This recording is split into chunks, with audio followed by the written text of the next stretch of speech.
So my phone number is 401-742-1965, and I'd love to hear from you. If you call me from the Joe Lucas Show, I will extend to you 1 hour Oh my goodness. free coaching. Hear that, folks? 1 hour free. Excellent. So that is Encore Executive Coaching, Mary T. O'Sullivan. Check her out. She'll be a bonus to your career or your organization. Mary, what are some of the different types of organizational structures that you've worked with to help people be more efficient and productive in their jobs? So I've worked with all different levels. I think teams are a very good example.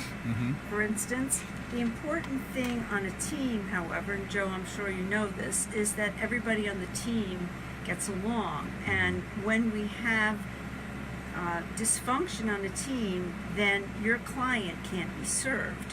So oftentimes I'll be asked to come in and work with a team. And there's many different ways to do that. One of my favorite ways is basically ask the team what they want. Where do you see us going as an organization for the next year or 5 years? Right. Depending on the longevity of the organization and the team itself. Because what it always boils down to is just personalities and getting together and working together. So I don't think it's a very complex problem. A lot of organizations will do assessments, and there's nothing wrong with that. But it really strictly comes down to personalities and working together and just doing what that book said, everything I need to know, I learned in kindergarten. It's the truth. Really, I was thinking about that today before I came here. It's just being courteous to each other and being considerate. And that's on every level. When I coach senior directors and vice presidents, mostly the problem with them is behavior. And it's because they don't speak courteously to people. They're bullying people. They speak down to people, or they're brusque, or they maybe bump into somebody, or they're demanding and they shout. I've seen that happen. I've seen it happen because I came from many large organizations over my career. So I've watched this happen, particularly at the senior levels. And there's nothing really complicated about it. You don't need an assessment. You just have to look at the behavior and then start to challenge it. And one of the things that I've done in working with especially senior executives is asking them how would they feel if the tables were turned. And that can be really tricky. But specifically on teams, I think you're absolutely correct, and that is the way to go in any organization where you have a particular goal to reach. Groups are different. That's a whole different kettle of fish. But teams are specifically organized for a purpose. And in your business, that is the purpose, to serve the customer and meet a deadline. And if there's dysfunction and people don't like each other, or God forbid somebody was dating somebody else, and then they broke up, and this one doesn't want to talk to that one, and then they get the whole office polarized, that's when you have problems. So I can help, and I'm sure whenever I brought up this romance in the office, or people in the workflow that have broken up, and that's always a headache for any employer. When I mention that, people immediately want to know more. The business owners want to know more because they need to have a policy about that, and it needs to be documented, and people's behavior needs to be documented, because it doesn't matter what kind of a group or organization it is. Any team, or let's say there's a sub-team on a manufacturing floor, if there's a problem with people getting together, and I am making a part here that somebody needs down the line, and I'm not going to pass it to him because he stood me up last night. So you cannot have that in a professional organization.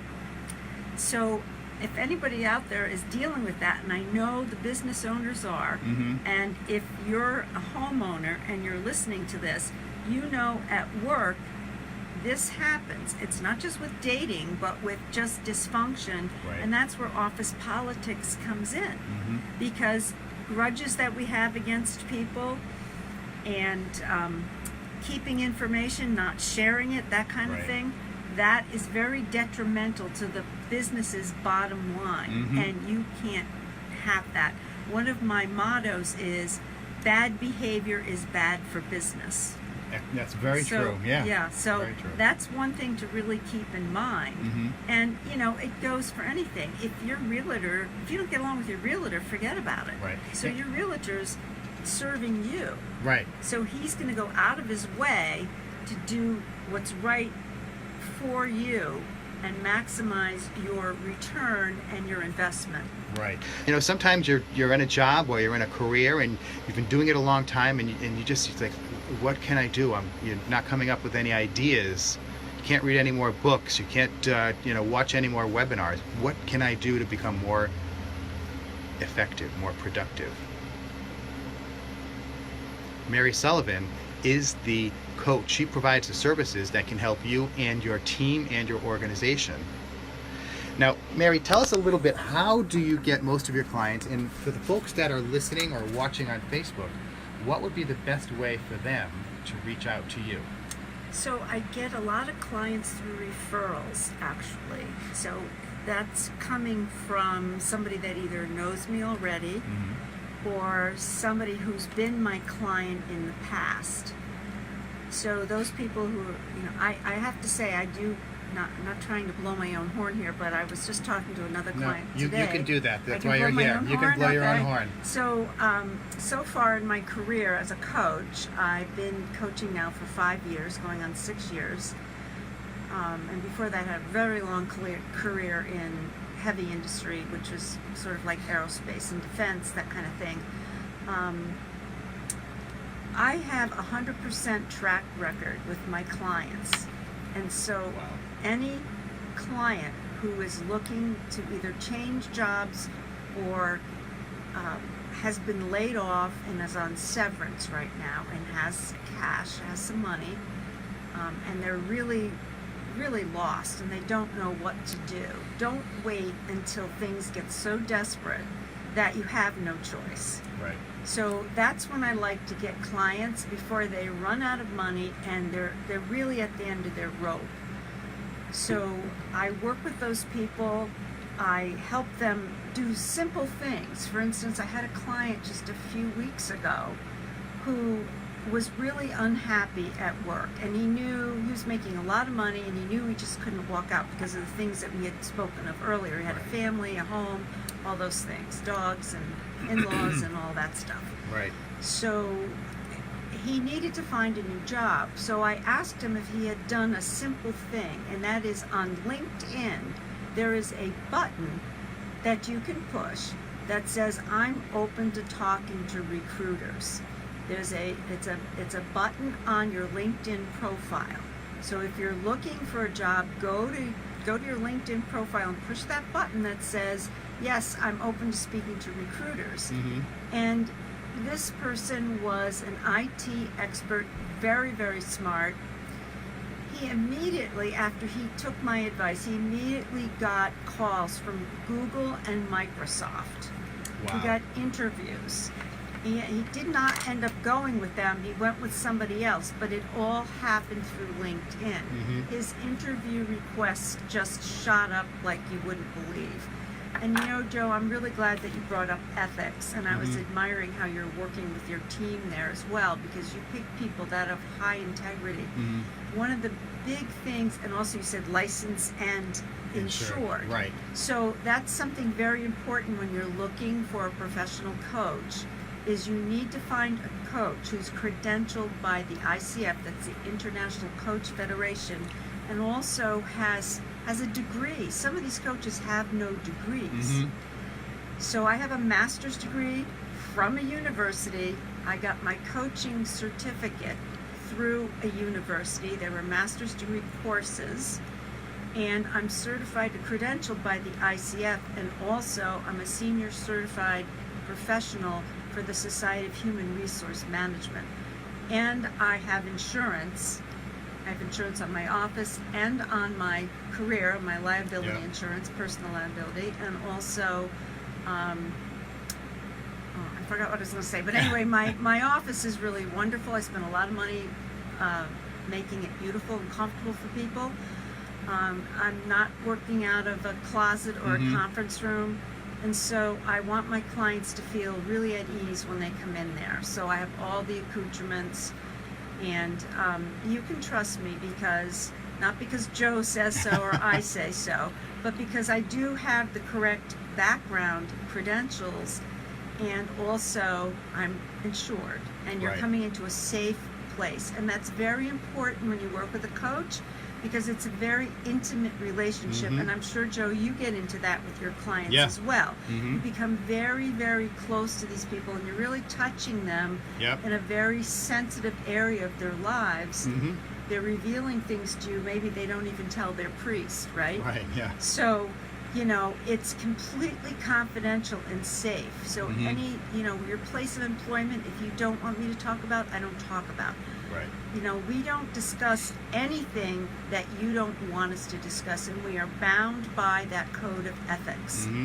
And we have to take ethics classes every year, and we have to sign a code of ethics. So just to let all your listeners know, you need to check that out with your coach, because there are too many coaches out there that are not certified, not credentialed, and that is a problem for the few of us that are credentialed coaches, because we charge a little more, but you're getting quality service and you're getting knowledge. Mary, what are some ways that people could get in touch with you? Phone, web? I should have mentioned that earlier. Yes. So my phone number for everybody's information, and it is on my Facebook page. Actually, you can get in touch with me anytime. I answer the phone myself. It's 401-742-1965. And I also have a website, and it is www.uncooperative.coaching.com. And you can also get in touch with me through there. There is a contact sheet, and there's also an email link. And if you want to email me, my email is mary@encoreexecutivecoaching.com. So it's the same as my website. Right. And I do have some Facebook pages. I have an Encore Executive Coaching Facebook page, and I have my own personal Facebook page. I have a couple of other Facebook pages for my groups that I have, and VIP pages. But really, you probably just want to start on the Facebook page, and from there you can get to the link to my website. And I do have lots of information on the website. Joe and I were just talking earlier about the videos that I have there, and also I have my previous podcasts there. And all you have to do is type in your name and your email address, and you're in for free. It doesn't cost a thing to hear my other podcasts. I've been on several other shows, Patricia Raskin. I've been on with Bruce Newberry in Newport a couple of times, and now with Joe. I'm honored to be here with Joe. And all of those interviews are sitting right there on the website. So I recommend that you go there, and then you really get a flavor of what my work is all about and how I can help you in detail on various topics. So I can cover everything, as I said earlier, from office romance to dysfunction on a team, office politics. Now, chronic lateness is a problem. Okay. Now, is there a difference when you're working with, if you're working with blue-collar management issues or white-collar high-income people? I mean, is behavior? Yeah, behavior's behavior. Generally speaking, I don't really get blue-collar clients per se. Well, I don't know if it was like maybe companies that have like blue-collar employees. Absolutely. That's what I meant. I have been in touch with some. I actually had a steel company call me. There you go. And they had a problem with a manager, and they were concerned that I could handle blue-collar work. I didn't want to get into detail about my family, but my dad was a blue-collar worker. My entire family. I'm a blue-collar working girl that went to college. Okay, so that's how my career catapulted. But we grew up in a really small house in New Jersey. My whole family was blue-collar, and when I worked my first job at GE, I was sent out to the manufacturing floor. So Mhm. the college girl had to hang out with the guys on the manufacturing floor. Oh, wow. We were not really happy about Yeah. that, but I was sent there to learn the process of the product that General Electric was manufacturing, which was radars. Mm-hmm. And I actually learned a ton from those people. And back Yeah. in those days, we used to make our own printed circuit boards, which is totally all done elsewhere. Right. You know, they're done mostly overseas now. We have a couple of board manufacturers here in the United States, but I got to learn a lot about the entire process and the steel bending. I went to the machine shop. I actually took a course at the machine shop in technical drawing reading. So Oh, wow. So I could read the drawings. So that's what I'm talking about, industry background. Mhm. So yes, I understand the blue collar folks totally. Mm-hmm. However, I'm a blue collar girl that went to college. Right. So I can work at any strata, any part of the organization. Yep. And in my job at Raytheon, I worked with pink collar workers. Right. Yep. Pink collar. We have a lot of those in Rhode Island. We forget about those ladies. Yep. And they are real hard-working, salt-of-the-earth people. And I'll tell you, I know how they felt because I've been there, right? So I made sure they were totally comfortable at work. I used to bring food in for them, just for them, because I want to tell you something. The guys, the engineers out that were working in the other part of the department there, they would order food. We'd all be working late at night, and guess who would not get food? Oh my gosh. Those ladies that were working. And they're usually the glue that holds everything together. They were. Yeah. So I made sure they got fed. One thing I learned to do is before the other guys got the food, I would tell them to go out and get their food first. Right. And if they missed out on it, I would go out and get them what they wanted myself. Yeah. And I always had to make sure they had snacks. I remember my Mother's Day, their birthdays. I always brought them things, brought them candy on the holidays, because I knew that my success depended on working well with those ladies. Right. And it was just like when I was teaching school many years ago, back in the 70s, I learned very early on that I had to make friends with the custodians, because if somebody broke a window in my classroom, Right. if food or something got spilled, like, oh, kids don't eat in class, yes they do, I needed those folks to help me out so that we could have a learning environment. Yep. Same thing with the pink collar ladies that worked secretarial staff. Yep. Really, I used to be very much in touch with them. I would call them at home. We all chipped in, got them flowers and things like that. So those people are the most important people in an organization. Right. And it's unfortunate that they often get overlooked. But True. they have feelings and they have issues as well on the work site. And maybe these companies don't want to invest in coaching for them. However, I'd be more than happy to work with their bosses to help solidify that team and help those bosses improve behavior and morale. Right. Folks, you are listening to the Joe Luca Real Estate Show. We're very fortunate that tonight we have as our guest Mary Sullivan from Encore Executive Coaching. She provides coaching services to organizations, as well as I think to individuals who might be looking to, polish up, get a little bit more attractive, to get that promotion, or just to be more effective and more productive. All right. As usual, we try to present guests, sponsors who are professional, who are ethical, licensed, insured, and Mary Sullivan is that and more. And Mary, what is the best number for people to reach you at? So, Joe, I just wanted to mention one thing. My name is O. Sullivan. I'm sorry. It's O''S Sullivan. If anybody's looking for me, if you look under Sullivan, you're not going to find me. Right. So it's Mary T. O. Sullivan. And I'm looking at that on Facebook. Yes. Together. Right. So my phone number is 401-742-1965.